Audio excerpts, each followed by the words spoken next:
우리 인간 사회에 있어서 가장 획기적인 일이 무엇이라고 생각하십니까? 아마 인류 사회에 있어서 가장 보편적인 대답은 불의 발견이나 바퀴의 발견이라고들 합니다. 또 법을 다루는 사람들은 법이 제정된 것이라고 할 것입니다. 또 지성을 찾는 사람들에게는 철학을 들기도 할 것입니다. 그러나 우리 기독교인에게는 그 질문에 대한 답변으로 그러한 일 중 어느 것을 가리켜 말하지 않을 것입니다. 기독교인이 제시할 수 있는 오직 유일한 대답은 전능하신 하나님께서 인성을 취하사 인간이 되어 인간 역사에 들어오신 일이라 할 것입니다. 그 사건과 비교할 때 다른 모든 사건들은 무색해지는 것입니다. 그래서 역사를 우리는 히스토리라고 하죠. 그 히스토리라는 그 말 자체가 뭐냐면 그의 이야기라는 뜻이에요. 그래서 세계의 역사를 나눌 때 예수님 오기 전을 기원전, BC라고 그러죠. Before Christ. 그 다음에 예수님 오신 후를 서력기원, 서기, 그러죠. 영어로 AD 그랬는데 그게 사실은 영어가 아니고 라틴어예요. 아노 도미니, 추후. 그래서 우리 기독교인들은 그러죠. 서기, 서력 이르지 않고 주후 몇 년. 이 말이 바로 AD라는 말이에요. 그래서 역사의 주제, 역사의 주인은 예수 그리스도이십니다. 참빛, 곧 세상에 와서 각 사람에게 비추는 빛이 있었나니 오늘 본문은 그때 세상에 왔던 그 빛이 참된 빛이라고 말씀을 하십니다. 신약 성경이 기록된 헬라어로는 우리 성경에 참으로 번역되는 말이 두 개가 있습니다. 가장 일반적으로 쓰이는 말이 알레데스인데 이 말은 거짓과 반대되는 개념으로 진짜, 참을 의미합니다. 예를 들면 법정에서 진술을 할 때 그 진술이 참이냐, 거짓이냐, 옳으냐, 그러냐는 문제를 따질 때 그 말을 사용합니다. 그러나 이 말이 오늘 우리 본문에서 사용된 말은 아닙니다. 우리 본문에서 사도 요한이 사용한 말은 알레디노스라는 말로 거짓됨의 반대인 참이 아니라 부분적인 것과 대조되는 전체적인 온전한 참, 또 불완전의 상대적 개념인 완전을 가리키는 참을 의미합니다. 그래서 우리는 예수 그리스도의 빛은 불완전하고 오도하는 다른 모든 빛과는 달리 진정한 또는 순전한 빛이었다라고 말해야 합니다.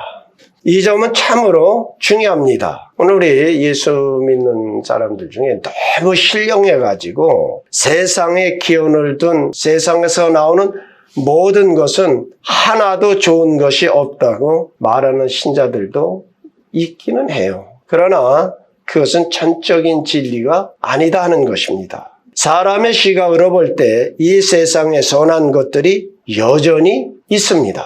인간의 문명을 발달케 하는 발명이라든가 법률, 원자력, 의학 등등 만일에 이런 것들이 없다면 우리의 삶들은 참 가련해질 것입니다. 성경은 이러한 것들이 가치가 없다고 말씀하시지 않습니다. 그러나 그러한 빛들은 부분적인 빛들이고 그것들만을 의지하고 그것들만 따라가면 잘못된 선택이라고 말씀하시는 것입니다. 예수 그리스도만이 모든 어둠을 비추고 영적으로도 밝은 조명을 주는 참 빛이십니다. 그럼에도 많은 사람들이 언제나 부분적인 빛들을 참빛으로 오인할 것입니다. 몇 가지 실례를 들어보자면 특히 지난 19세기로부터 20세기에 이르는 동안 세상 사람들이 따르고 신봉한 빛은 진보라는 빛이었습니다. 이 진보는 찰스 다윈의 진화론과 맥을 같이 하고 있어요. 과학과 위교술의 발전을 의지하여 진보에 대한 신념을 갖게 되었습니다. 과학의 발전으로 인류의 문명과 안락한 삶을 누리게 될 것이고 외교술의 발전으로 국가 상호 간의 장벽이 무너져서 평화의 시대가 올 것이라고 했습니다. 사람들은 때를 지어 이 빛을 따라가고 이 빛을 신봉했습니다. 그러나 진보의 꿈은 세계 제2차 대전의 역사 속에서 거품처럼 꺼지고 말았다 하는 것입니다. 이 세계 2차 대전이 있기 전에 사람들은 계시록에 기록된 심판을 문자 그대로 믿는 것은 참으로 어리석은 것이라고 우리 기독교를 비웃었어요. 많은 사람들이 전쟁으로 생명을 잃고 큰 전염병이 일어나고 기근이 오고 혼돈이 일어나고 하늘의 표적이 나타나는 것 등을 말하면 참으로 어리석은 사람들이라고 비웃었습니다. 그러나 이제는 강대국들이 가지고 있는 핵무기로 지구 전체를 몇 번이고 멸망시킬 수 있는 것을 알고 있는 지금은 인류의 진보와 함께 평화, 공존, 번영이라는 것들이 환상에 불과함을 인정하게 되었습니다. 또 부분적인 다른 빛은 물질적인 풍요를 추구하는 것입니다. 그러니까 인간이 풍성과 부유함을 추구하는 것은 잘못된 일이 아닙니다. 그러나 그것이 모든 것이다라고 하는 것은 잘못된 것이죠. 그럼에도 불구하고 그것들이 인생의 참된 만족을 얻게 하는 길은 아니다 하는 것입니다. 지상의 최고의 행복감을 갖고 사는 나라는 세계 최빈국 중에 하나인 방글라데시입니다. 이들은 물질로 말미암아 행복을 느끼는 것이 아니에요. 인간의 행복은 물질이 아닙니다. 인류 역사 이래 가장 풍요로운 세대에 처해 있는 이 세상은 그 어느 시대보다 더 많은 갈등들을 갖고 있습니다. 세대의 갈등, 부모와 자녀들의 갈등, 가진 자와 가지지 못한 자의 갈등, 이데올로기의 갈등, 국가 간의 갈등 등 치유할 수 없는 세대들이 되어가고 있습니다. 그러함에도 이 갈등들을 해결할 처방책을 가지고 있지 못하다 하는 것입니다. 세상의 빛들은 반드시 다 거짓된 빛들은 아니다. 그러나 세상의 빛들은 불완전한 빛임에는 틀림이 없습니다. 부분적입니다. 그것들은 사람들의 영혼의 내적 굶주림을 채워주기 위해서 가장 필요로 하는 것을 제공하지 못합니다. 사도 요한은 사람들이 자신들과 거룩하시고 의로우신 하나님 앞에서 사는 인생에 관하여 바른 조명을 받을 수 있는 곳은 바로 예수 그리스도 그분 안에만 있다라고 말씀하십니다.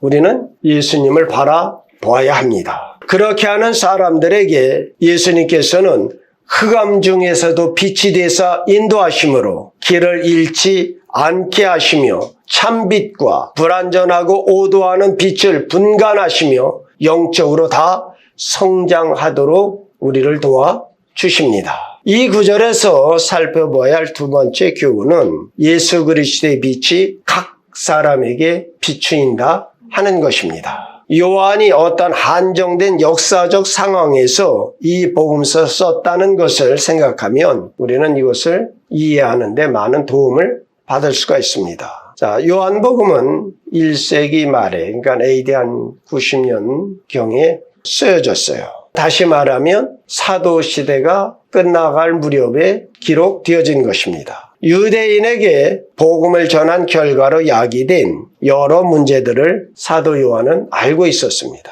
유대인들은 혈통적으로 아브라함의 후손으로 하나님께로부터 자기들은 축복받은 자들이라고 생각들을 하고 있었습니다. 그들은 자신들의 종교적 유산을 돌아보며 자신들만이 하나님의 택하신 선민이라고 자랑했습니다. 그러나 요한은 예수님께서는 유대인이나 헬라인이나 야만인이나 이방인이나 그 모두를 다 당신의 나라에 들어올 수 있도록 모든 각 사람에게 빛을 비추시기 위하여 이 땅에 오셨다라고 하십니다.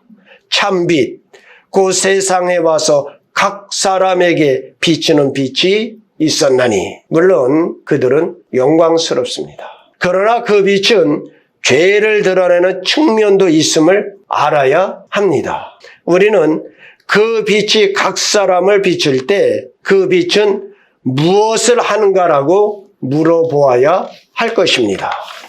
그 빛은 어둠의 일을 드러낸다라고 대답해야 합니다. 예수님께서 세상에 오셨을 때 세상이 전에는 보지 못했던 빛이셨습니다. 그리고 당대의 사람들은 예수님께서 자신들의 삶에 영적으로 도덕적으로 추하고 더러운지를 드러냈다는 이유로 예수님을 배척하고 돌로 쳐 죽이려 할 정도로 미워했다 하는 것입니다. 예수님께서는 그때도 그러하셨지만 오늘날도 역시 그 일을 하고 계십니다. 그래서 그 빛을 받아들여 자신을 그 빛에 비추어 본 사람들은 모두 자신이 죄덩어리임을 발견케 되는 것입니다. 자, 우리 다 같이 한번 세탁을 해봅시다.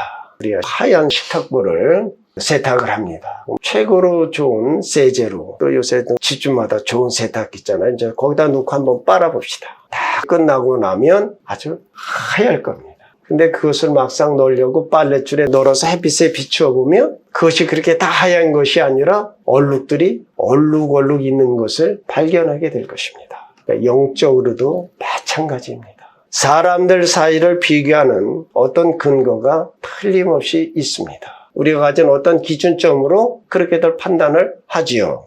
그러나 주 하나님께서 우리 인간 모두는 다 더러워 보일 것입니다. 이사야 64장 6절에서 이사야 선지자는 우리는 다 부정한 자 같아서 우리의 의는 다 더러운 옷 같다라고 고백하며 여호와 하나님께 통의의 기도를 드렸습니다. 우리의 의는 다 더러운 옷 같다는 말의 뜻을 우리가 바르게 이해하고 안다면 우리는 정결하여져야 하며 변화되고 진정한 성장을 위하여 예수 그리스도 앞에 손과 마음을 아울러 들며 엎드릴 수밖에 없게 될 것입니다. 이제 오늘 강론을 한 실화를 전하면서 끝을 맺도록 하겠습니다. 우리나라에 1900년대 초반에 와서 한 50년을 월등히 넘도록 선교를 하신 아키발드 캠벨이라는 선교사가 자신이 처음에 한국에 왔을 때의 상황과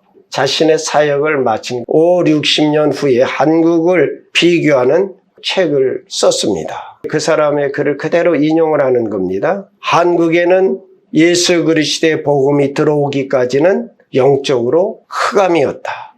사람들은 자기의 딸들을 팔았고 심지어 양심의 가책도 없이 자기 아내를 매춘부로 넘기기도 하였다. 좀 나은 계층의 여자들은 거리에 나돌아다니지 않았고 젊은 처자들은 자기의 얼굴이 하나도 보이지 않도록 하기 위해서 장옷이나 갈대로 만든 해치를 쓰고 다녔다. 아내를 구박하는 것은 예사일이었고 머리채를 잡고 아내를 끌고 다니는 사람들도 다반사였다. 이기심이 얼마나 크든지 의료인들은 돈을 목적으로 그 일을 하고 있었다.